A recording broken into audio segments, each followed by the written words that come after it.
Hey lovelies, Lisa here with another hashtag 78 days, and today is maybe day 28, I think. Can't remember, but it is definitely the Five of Pentacles. I am excited today to be talking about the first time in this series I've talked about a deck based on Aleister Crowley's imagery, a tote deck, or I learned to pronounce that name tote, others say Thoth, others say Toth. Aleister Crowley's deck, right? The deck I'm using is the Urban Tarot by Robin Scott, a deck with imagery inspired by the city that the artist took as their muse, New York City. And it's a brilliant deck. It's one that I've been playing around with virtually for over a year now on the Fool's Dog app on my iPhone. But I just recently got a copy of the physical deck, and I did so because Robin Scott will be coming out with a mass-produced version of this deck in the fall, which of course I also have to own. But I wanted to make sure I got the self-published edition before it disappeared, and that itself is kind of a Pentacles parable, right? I mean, my relationship to this deck is another reminder of the ways in which I live in a world of materiality, where I think about things in terms of loss and gain, scarcity and abundance, and I tend to try to grab onto things. Oh, here's a self-published deck, I better get it before it's gone, right? That kind of graspiness, greediness, acquisitiveness, nothing necessarily inherently wrong with it, but it's important to note it. And it's important to notice the way that we work with that grabbing energy, because it can create a lot of suffering for ourselves and for others. And that's something that I think the Suit of Pentacles is all about, and very much the relationship to scarcity and to limitation is something that the Five of Pentacles is about. So this deck, using this imagery drawn from everyday life, one of these decks, like the Everyday Witch, or well, there are a number of decks like this that are trying to remind us of the ways in which, as above, so below, right? The ways in which this life here is already not just an echo or reminder of the sacred or of the cosmic, but is itself an instantiation of it. But notice, let me back up a little bit, notice the ways in which the Crowley symbolism, if you're used to tarot through the Rider-Waite-Smith system, the Crowley keywords and the imagery point to what feel like divergences from the meanings we're accustomed to. So 2, change. 3, work. 4, power. I'll come back to that card in a second. 5, worry. Come back to that, of course. 6, success. 7, failure. And this card is hard to see, but it's a blackout, right? A power failure. 8, prudence. Right? One of the 4 cardinal virtues. If we think about the Rider-Waite-Smith imagery of the artisan, the craftsman, laboring away diligently to produce his goods, that image here with the clockmaker, the watchmaker, is an image that's about a very patient and time-sensitive, literally with a clockmaker, relationship to the world, where our experience is what enables us to be effective, and our patience is what enables that effectiveness to realize its fruits in the world. Gain, wealth, and then the courts, which follow the Crowley system. So we have princess and prince, knight and queen, and the kindergarten teacher. I love the courts in this deck. So inventive, so insightful. The day trader, the matriarch, and the gourmet chef. One of the things in dealing with the Crowley symbolism and the keywords and their divergences from the Rider-Waite-Smith is, for me, is just this deep reminder that although it can feel like there are maybe as many as 3 different systems of tarot, there's Rider-Waite-Smith, there's Tote, and there's Marseille, I think it's just critical to realize that actually there's only one tarot.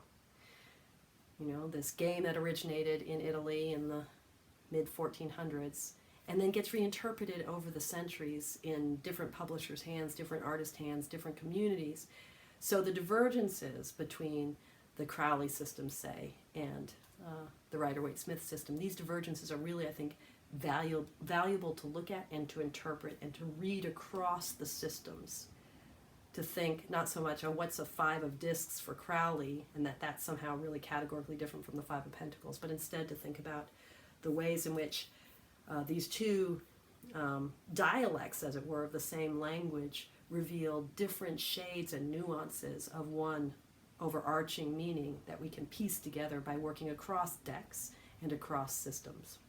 So with that in mind, I'm thinking back to what I was talking about yesterday with the Four of Pentacles, where I was talking about the stability of the Four and its imagery from the Rider-Waite-Smith imagery of being about a kind of withholding, a kind of miserliness. You know, the crown that we see in the figure from the Four of Pentacles, people often point to the story of Midas, King Midas, and the golden touch, and that kind of self-defeating desire to hold on to things, to acquire wealth and hold it tightly, and how that leads for Midas to being a prisoner of his own golden touch, right? This sadness, this tragedy of the way of the miser. Well, as I was saying yesterday, you know, that's one very shadowy version of that card, but the stability of the Four is also thinking about power and what it means to have power, and the kind of path of a certain self-compassion that might be about holding our power within ourselves, not feeling like we have to lay everything out on the table, but that sometimes we can just bring our energies in and retain them internally. So I think there's a kind of relationship between the withholding of the Four of Pentacles in the traditional Rider-Waite-Smith imagery and this notion of power as the card is interpreted by Crowley, where it really is about having the resources to do what we want. So the image here is of Times Square, and Robin Scott says, you know, there's a visual pun here because quite literally in Times Square, you know, all of the flashing lights and huge neon billboards and displays require a huge amount of electric power to run, but that also Times Square is this place that really demonstrates, you know, for all to see the drive toward recognition, the drive towards success that is at the heart of this city that never sleeps. You know, the way in which power is about making it, right? Having the goods so that we can make it. You know, and if I can make it there, I can make it anywhere, right? In the words of the song. So, miserliness, power, these are two sides of the same card, the same overarching meaning of the Four of Pentacles, the Four of Discs. Similarly with worry. So, you know, if the traditional imagery of the Rider-Waite-Smith is about that sense of being left out in the cold, of being impoverished, of having no home, of being without, this card, this image here, which is about kind of the complete loss of power as we recognize, right, our helplessness in the face of our own mortal frailty. So, you know, this is so, I mean, it just, you don't even have to read the guidebook to know that this is a depiction of a man receiving a fatal diagnosis, right? You know, this ultimate reminder of our mortality. And to me, this is a card that's also about that, you know, helplessness that we feel, not just because we have bodies, but because of the ways in which we live in a society where we don't have control. You know, our own physical being, you know, the medical institution, you know, in so many ways, people experience a kind of alienation with regard to their own health just by dealing with a healthcare system that is broken, that doesn't work the way we hope it would work, that doesn't provide access to everyone, that may be dehumanizing in certain ways, that makes us feel like our own bodies are something separate from ourselves. I grew up in a family of doctors. Both my parents were doctors. My brother also is a doctor. But I also grew up in a family where, you know, my father battled very serious life-threatening heart disease for 20 years before he finally died. You know, I have family members, 3 different family members who've suffered from brain tumors. You know, I've spent a lot of time in hospitals. I've also spent time as a medical chaplain, so I've walked the halls of hospitals in a spiritual capacity. I'm no stranger to that world. I have understanding of that world from many sides. And yet, you know, I resonate with this helplessness. You know, how do we in this modern world, how do we deal with this ultimate limitation, this ultimate fact of scarcity, that we seemingly can't have it all, that's tied to the frailty of our physical bodies? The doctor in this card, I don't know if you can catch it it's not going to get in focus, I don't think, but Robin Scott points out that the name, the badge, the name tag has the Roman numeral 13, and this shadow here is the same silhouette that's in the death card in Trump 13. So, you know, literally the shadow of death falls over this card. I see this 5 of discs as interpreted by Robin Scott, as interpreted as worry in the Crowley system, as being a card that talks about the ways in which our own natural existence, we are born, we are died. We are born and we die. Our own natural existence is something that becomes alien to us in the course of our lives so frequently, so that we feel that life happens to us, and we certainly feel that death happens to us.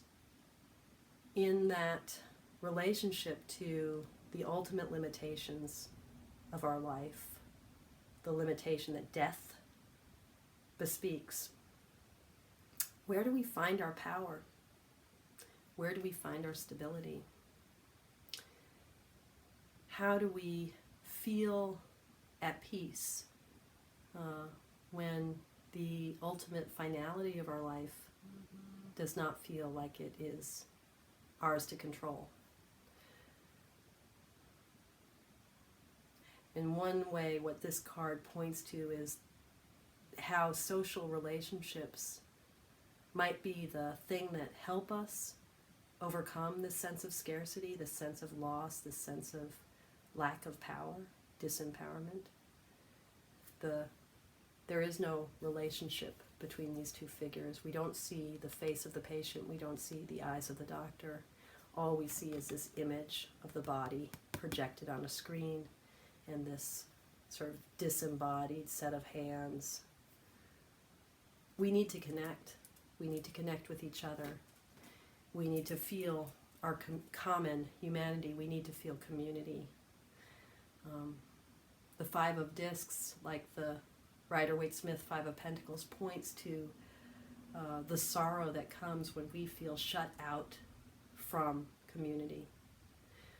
So with that, may we feel connected. May we feel our common humanity. As always, I'm so grateful that you are here as part of my online tarot community. I'm grateful to you for watching, and I thank you for your practice. Take care, all.